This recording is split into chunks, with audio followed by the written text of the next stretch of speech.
Hey everybody, this is Nick Neacsu at Real Talks, and before the next episode starts, just want to give an answer to a lot of people who are asking me, what software do I use to create my podcast? And the platform that I use is Anchor.fm. It's absolutely free.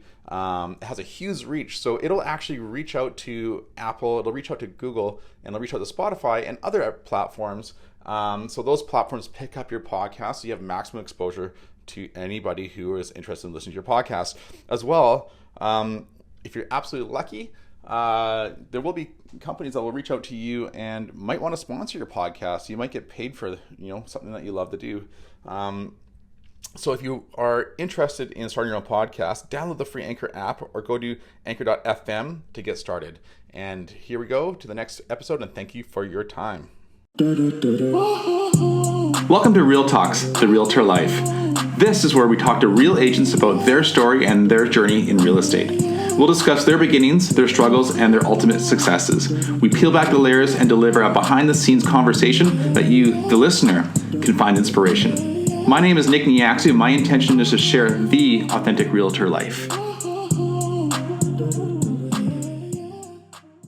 Hi everybody, this is Nick Neacsu with Real Talks. This is episode 11, first episode of 2019. I'm here with Jill Sinclair, and we're taking a little different approach right now for this episode. It's a very special episode with a business coach who has a lot of experience coaching realtors and their success. Welcome to the show.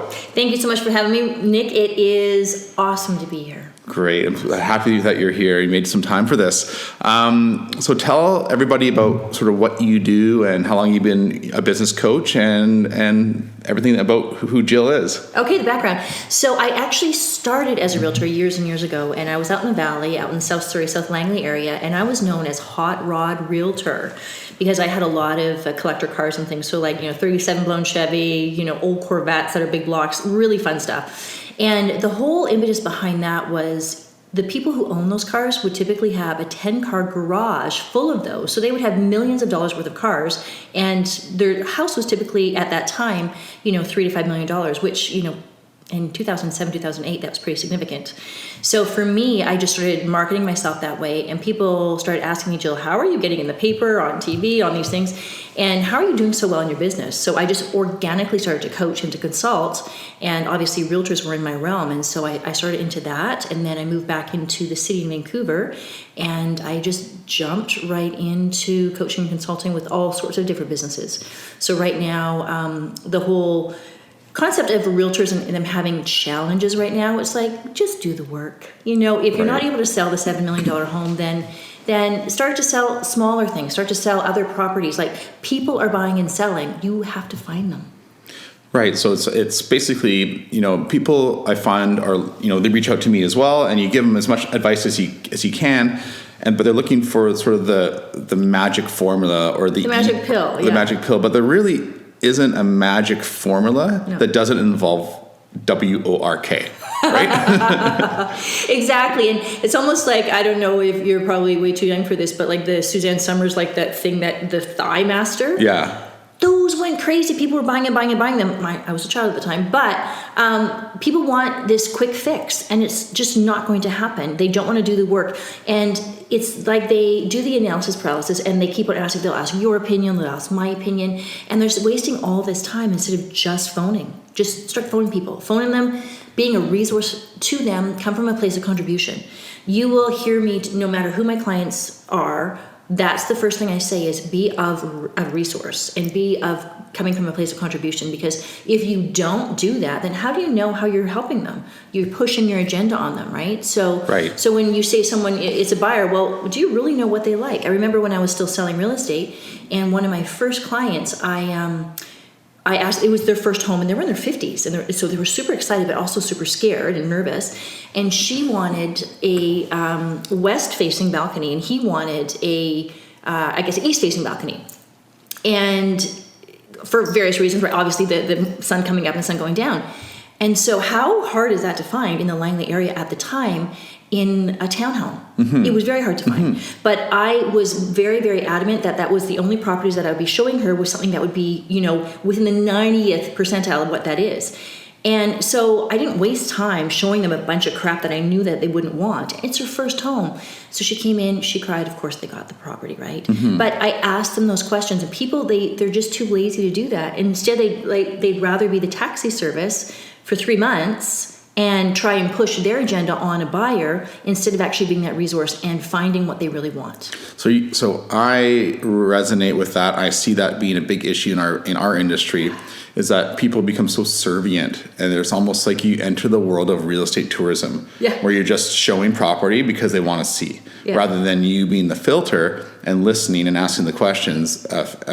Most people don't know what they want until they see it. But you can ask the right questions and sort of dig out that information, and help serve them better by counseling them and figuring out exactly what they want. Because and then you start showing them property, and as you show them property, you learn from every single showing of what to show them next or what not to show them next. And then eventually you find like the perfect property that fits their needs, right? Exactly, yeah. And actually, in the end, it saves time, because here's the thing with that couple. So she wanted the west balcony because she wanted to have the sunset at night and have a glass of wine. And he woke up like at 5 a.m, so he wanted to see the sun rise.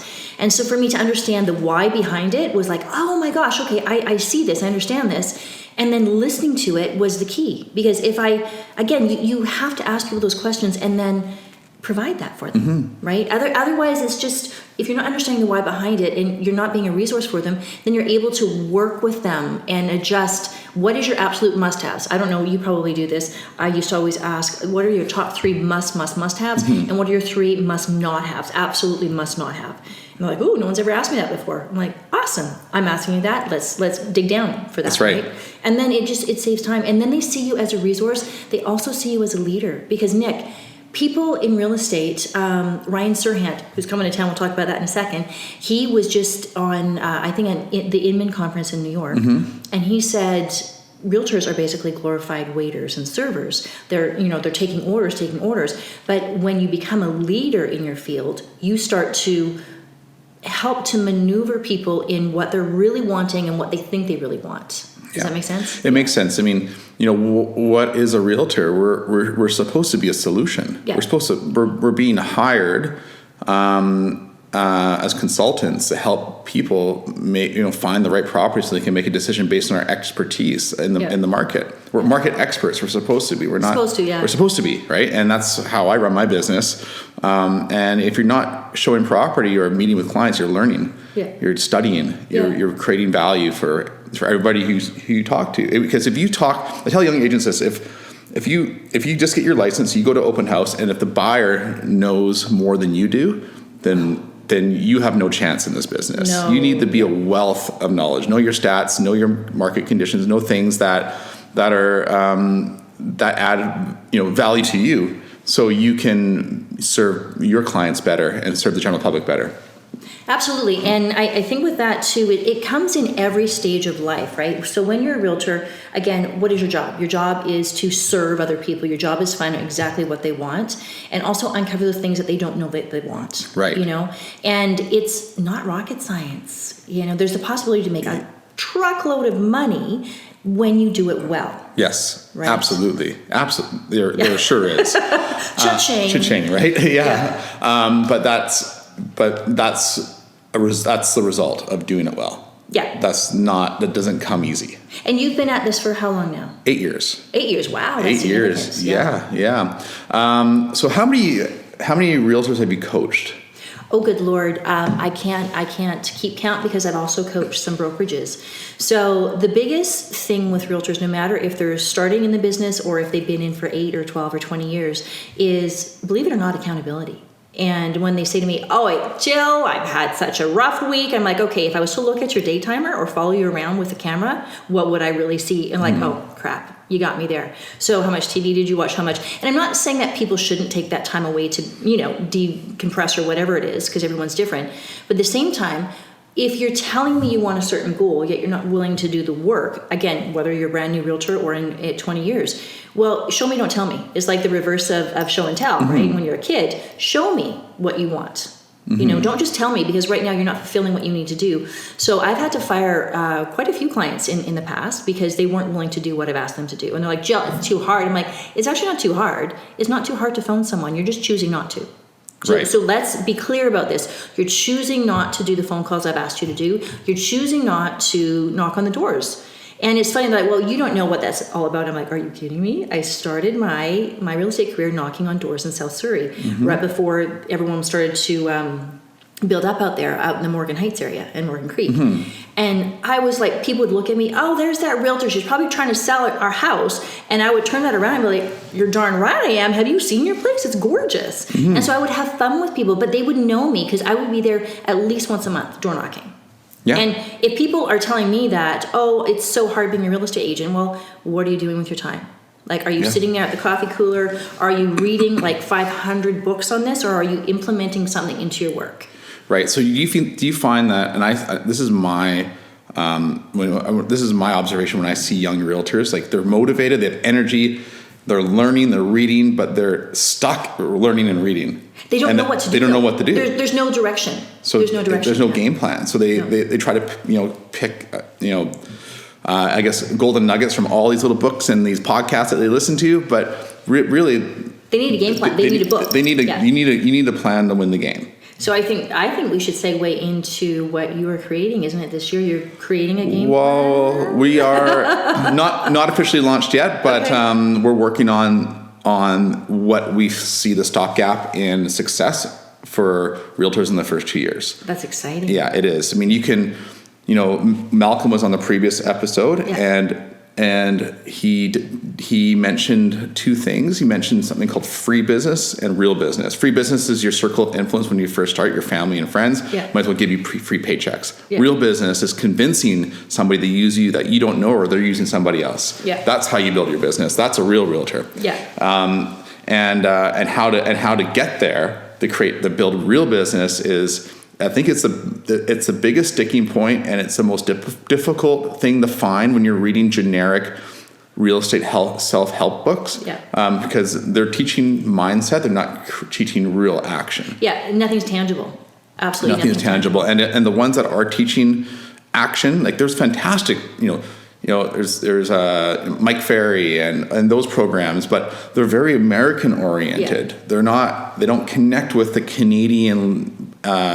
Canadian style of marketing, or even real estate transactions. We don't have escrow. They have escrow. The population is just. We don't have Zillow or anything like that, right? We have a full MLS system, where in the U.S.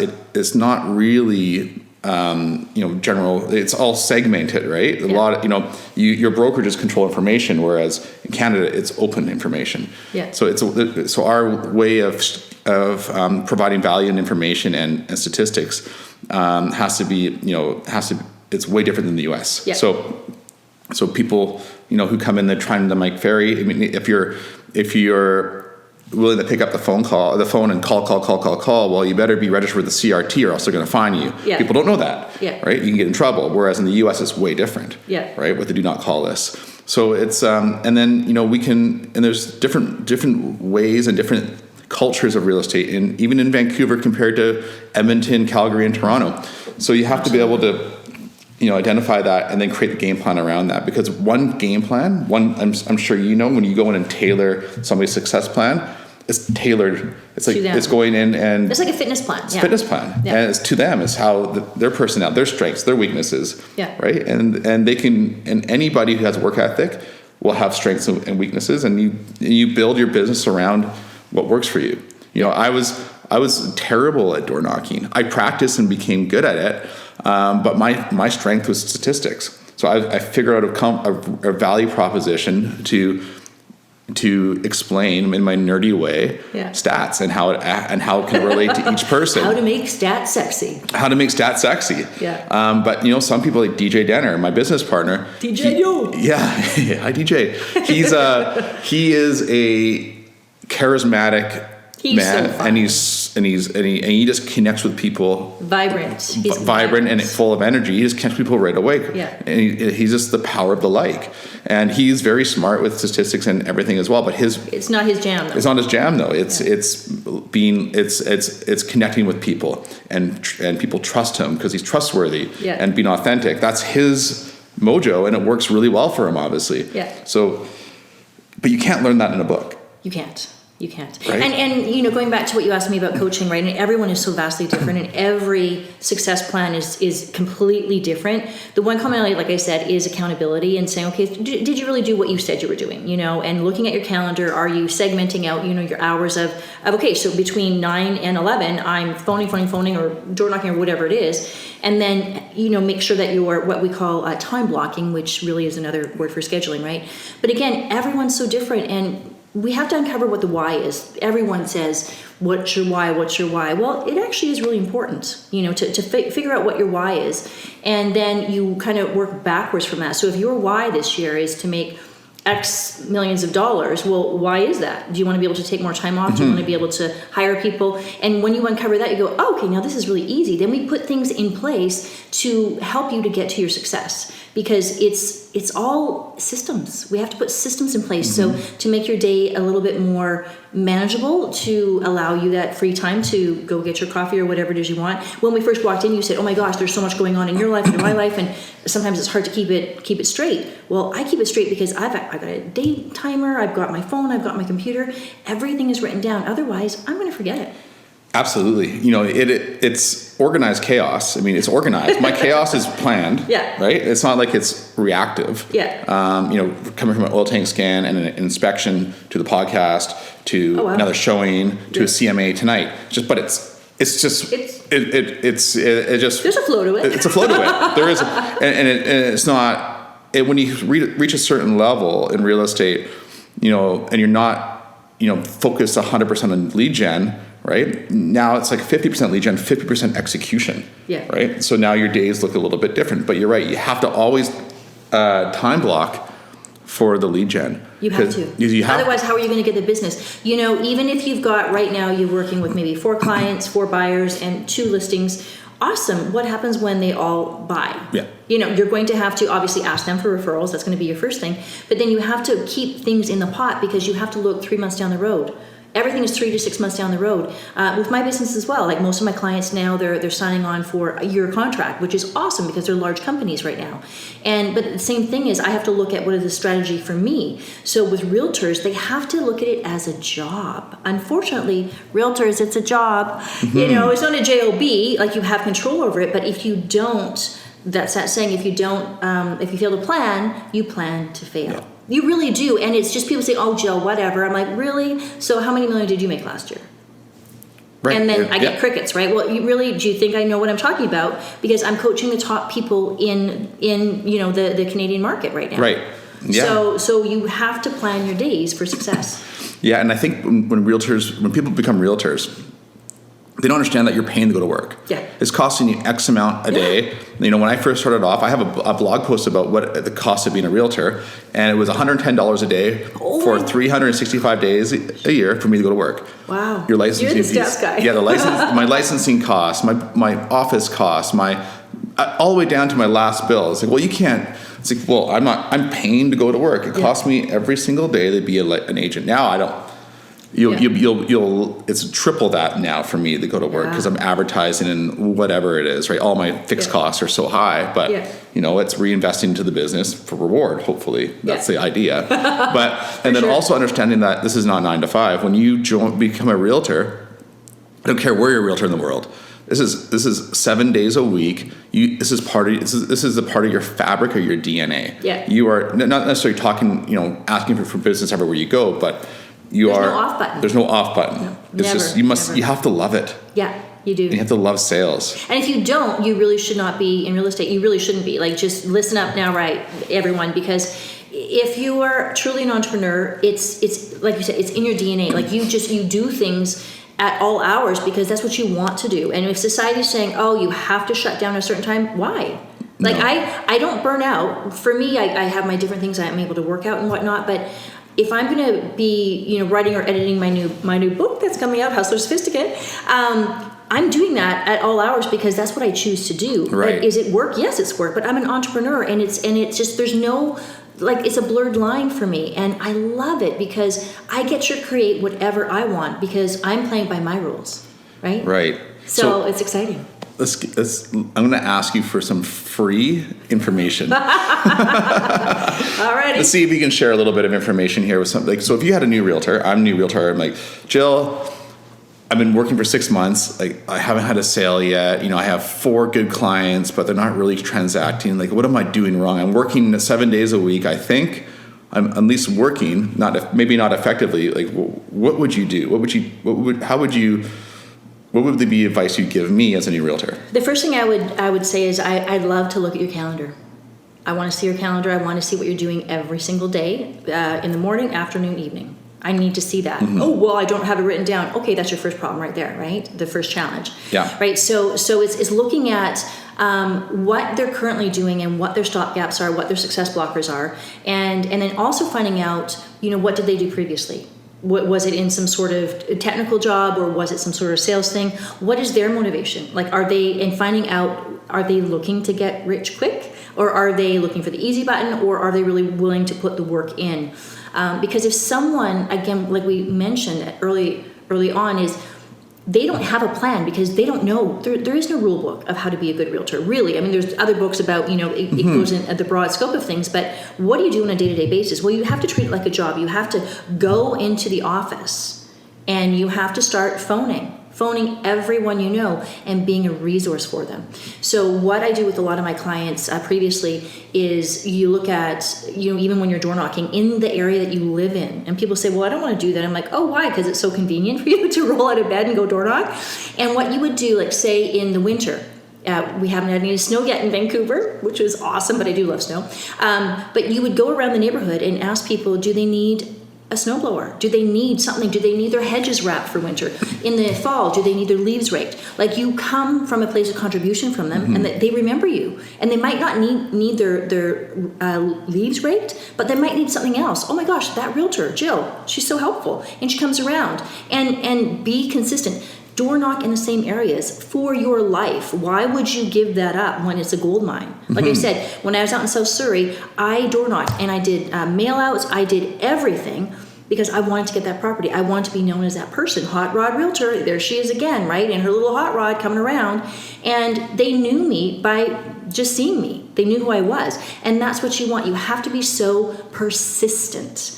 I say that to my people, like, I'll keep on phoning people until they put, a call block on me, right? Right. Because if they've said that they might be interested, then I'm going to keep on calling them until they tell me they're not. Exactly. Because they've given me that open door. So I'm like, it's not my fault that you're not returning my call. I'm going to keep calling you. And it's funny because I say, Jill Tenacious Sinclair calling again if I leave a message. And that's who I am. And people say, well, I call all the time. How many times did you call? Really? 3 times. Oh, in 3 months. Awesome. So how about you phone them one more time? Yeah, there's probably another realtor. Yeah. Calling a lot more. Yeah. So I had a client and they phoned a person, and the stats show, and they're kind of wide stats, but they show that in sales, in all types of sales, people do not respond or make a decision until between the 6th and 12th call. And this guy had left his client, or this potential client, 12 messages. The client finally called them back.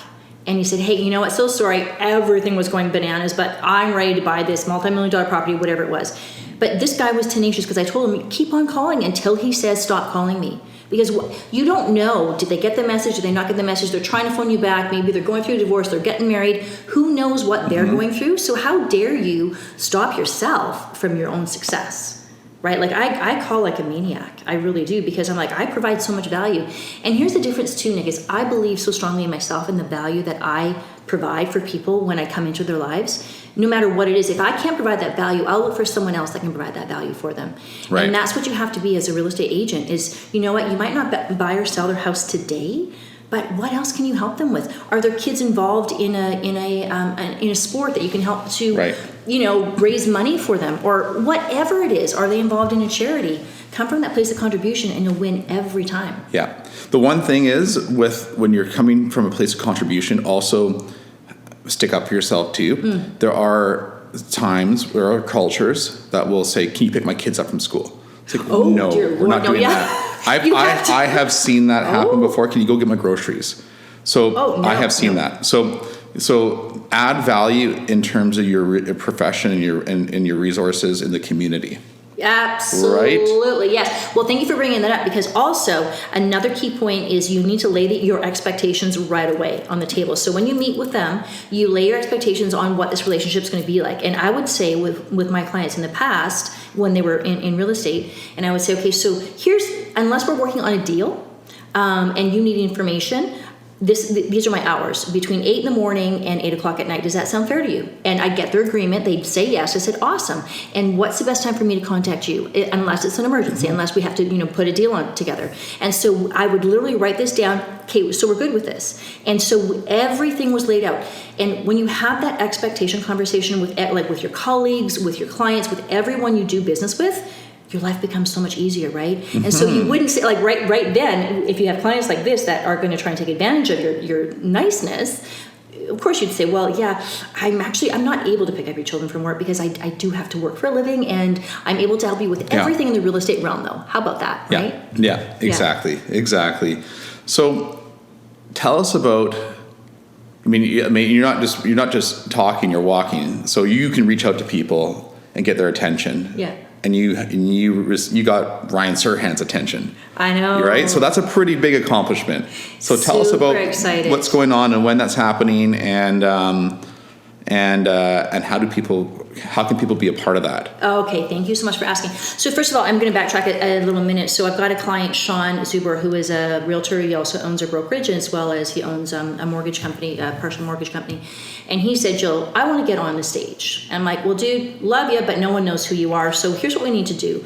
We need to get someone that has star power to come, and then we can share a stage with him, right? I can get you on the stage with that. And I've done other events, and I've spoken at multiple events. And so for me, I'm also growing my brand. So I said, okay, so who do you want? Like, think about who you want, who's going to come to Vancouver that we can really blow this out of the water. So decided on Ryan Serhant. So I said, okay, you call him. You call him first, and if you don't get anywhere, then I'm going to call him, right? Because again, my client putting him to work, because he tells me he wants this, he's going to have to show me he wants this, right? So anyway, so that's happening. So we've got Ryan Serhant coming to Vancouver, the star of $1 million listing New York, as well as Sell It Like a Serhant, as well as a best-selling author of Sell It Like a Serhant. And he's coming March 15th, and he's going to be speaking, telling us how he made over $830 million in real estate last year, and how he keeps just growing and growing. We talked before the mics came on about how he's blown his career out of the water. Like, he's on CNN, he just Inman Connects, all these different shows, and he's being so relevant right now. So for people to come and learn from him, it's going to be amazing. So March 15th, go to Eventbrite, look at Hustler Sophisticate, and get your tickets. So we've got the regular tickets, we've got cocktail tickets that you get to get a picture with him, which is amazing. Again, that's going to blow people's brands out of the water. And then for the VIP dinner, I'm only selling 10 tickets, and I only have 5 left now. And people get a video with Ryan Serhant, and they get to have dinner with him. That's amazing. So it's going to be crazy. And also the title sponsor, what I've arranged, because I didn't want sponsors just throw money at me and, let's have your logo. I've arranged to pick up Ryan in a Bentley, because Dilawri is one of my sponsors, in a Bentley from the airport. I've got a videographer in the front seat and my sponsors in the back with Ryan, and we're going to videotape their conversation. So my sponsor gets this. Wow. and like, you can't pay for that. Well, actually they did pay for it, right? But again, this opportunity, they're like, oh my gosh, are you kidding me, Jill? So I'm again, coming from a place of contribution, help. Like, how can I help you? How can I prove value to you? And so Hustler Sophisticate, I'm going to be taking this all across North America, and I'm going to be tapping the shoulders of amazing people that are great speakers or speakers to be, because when you want something to happen, you want to grow a movement, start it yourself, right? Absolutely. You don't need to come under anyone else's wing. You leverage other people. So I'm leveraging Ryan Serhant. I'm speaking at the event, I'm moderating the event, and I'm producing the event, right? So there's a lot of behind the scenes work, and I'm willing to do this because this is helping my star grow as well. Absolutely. I think it's fantastic. And what I'll do is I'll put a link to the Eventbrite thank you. in my in the bio for this episode, and people can click on it and see if they want to attend. But I would, it's Ryan Serdenhant, and he's one of the, he came from nothing. Yeah. And he is a huge success story. He's probably one of the most public success stories in real estate in the past, 8 years, right? Yeah. And his story is really, his book is amazing. Yeah. Salt Lake Serdenhant's a fantastic. I'm going through the second time now. I just love it. Yeah. You can just feel the energy, right? Yeah. And it'll be. But can you imagine meeting him and having that conversation? Have that conversation. Yeah, that's right. I'm crazy for this. Like, I'm so excited to meet him. But again, he's a human being like we are. He puts his pants on, he pees just like we do. But at the same time, we can learn from him and learn from some of his mistakes, some of his triumphs as well. And the biggest thing too is, he's such a great guy. Like, he's just normal. He's a human being, right? But he's chosen to do the work. He's chosen to put his head down. He's chosen to make those decisions, right?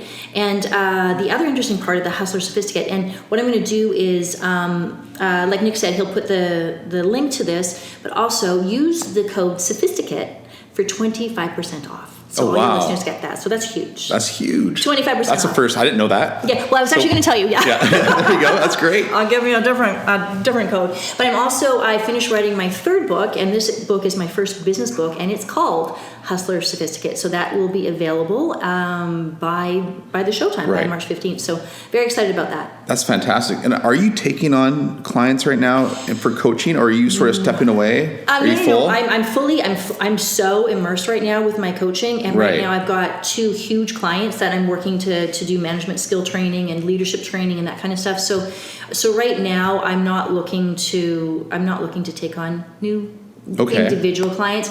I will do consultations for sure to get people set up for success. Okay.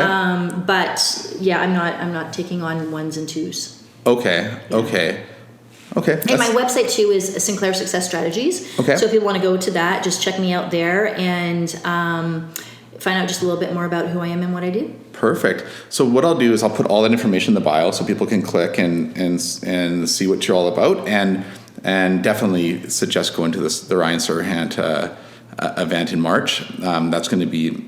I don't think many people really know too much about it yet, and it's just about to be launched, right? So we're just. So I just spoke with Ryan's team last Friday, I guess it was, and they're going to be doing a promo for it in the next 2 weeks.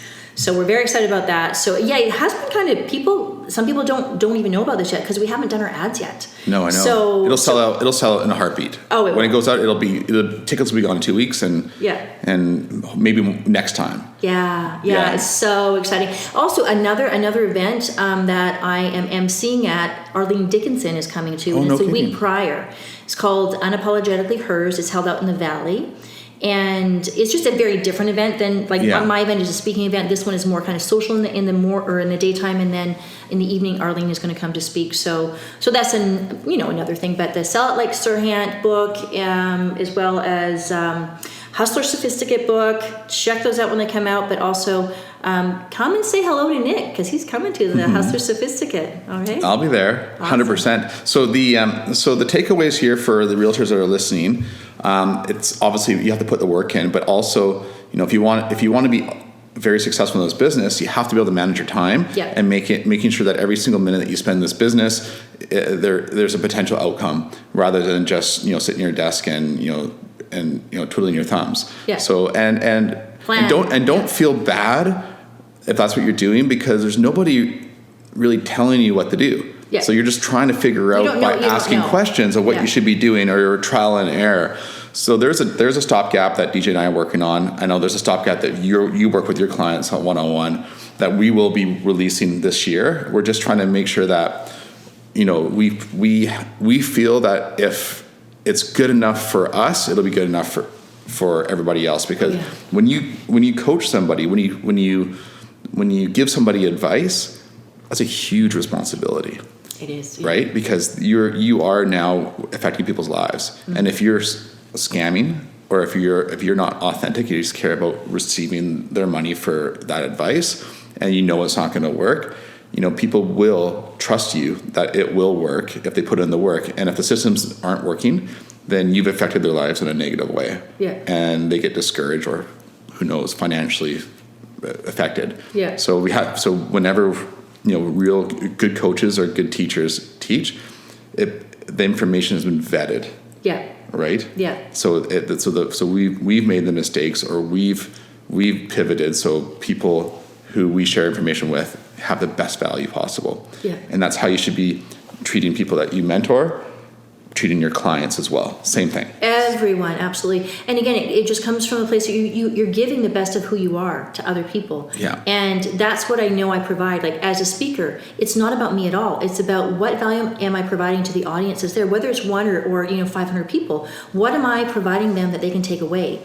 And that's exciting to me that I get to affect change. And some people say, well, how do you do that? Well, I just do it. It's just, you've been given gifts, I've been given gifts, and a lot of them are cross-pollinated, and that's awesome. But at the same time, once you recognize what you've been given to share, it is such an honor.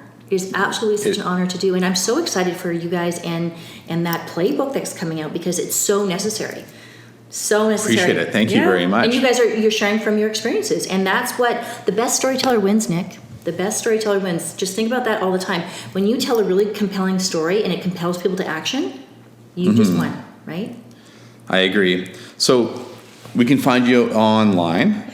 Yeah. Let's just give it one more pitch. Pitch yourself again on Instagram, on social media, websites. Instagram, I'm going to be transitioning to my personal, so MS Jill Sinclair, Ms. Jill Sinclair. Okay. On Instagram, on Facebook, Jill Sinclair Entertainment, and Sinclair Success Strategies, and my website, Sinclair Success Strategies. Yeah. I'm likely going to be just developing it to Jill Sinclair, but most importantly right now is the Hustler Sophisticate Speaker Series. Go to Eventbrite and get your tickets and use the code word Sophisticate for 25% off. Fantastic. Yay. Great. Thank you everybody for listening again, and have a good day.